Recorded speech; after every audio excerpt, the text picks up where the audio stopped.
A whistleblower complaint involving President Trump has rocked Washington since it was first reported last week.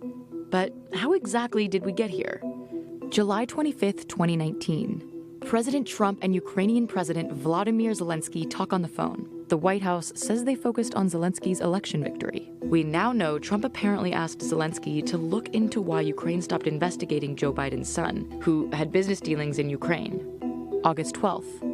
An anonymous whistleblower files a complaint with Trump-appointed Inspector General Michael Atkinson. He ultimately deems it a credible, urgent concern. August 26th. Atkinson forwards his findings to Acting Director of National Intelligence Joseph Maguire. He's supposed to report the claim to the House and Senate Intelligence Committees within 7 days, but fails to do so. September 9th. Atkinson writes to the Intelligence Committees himself to notify them about the complaint. September 10th.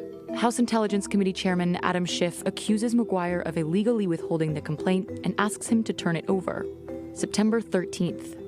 DNI General Counsel Jason Klitinick tells Schiff the complaint isn't of, quote, urgent concern because it doesn't involve members of the intelligence community.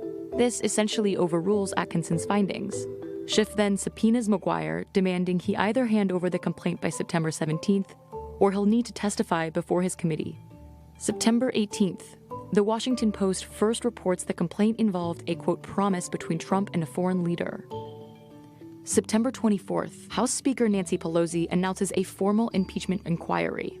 September 25th, the White House releases a record of Trump's call with Zelensky.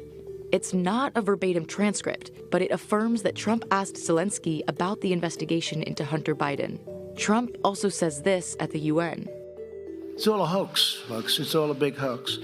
You take a look at that call. It was perfect. I didn't do it. There was no quid pro quo. September 26th. The whistleblower complaint is declassified. It says White House officials tried to, quote, lock down records of the call. The White House responds to the report, saying it showed, quote, nothing improper. Maguire then testifies before the House Intelligence Committee. He says the whistleblower, quote, acted in good faith and that this case is, quote, unprecedented.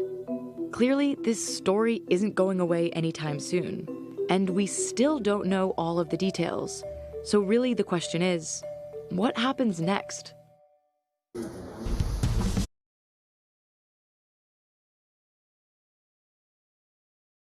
Hey, NBC News viewers, thanks for checking out our YouTube channel.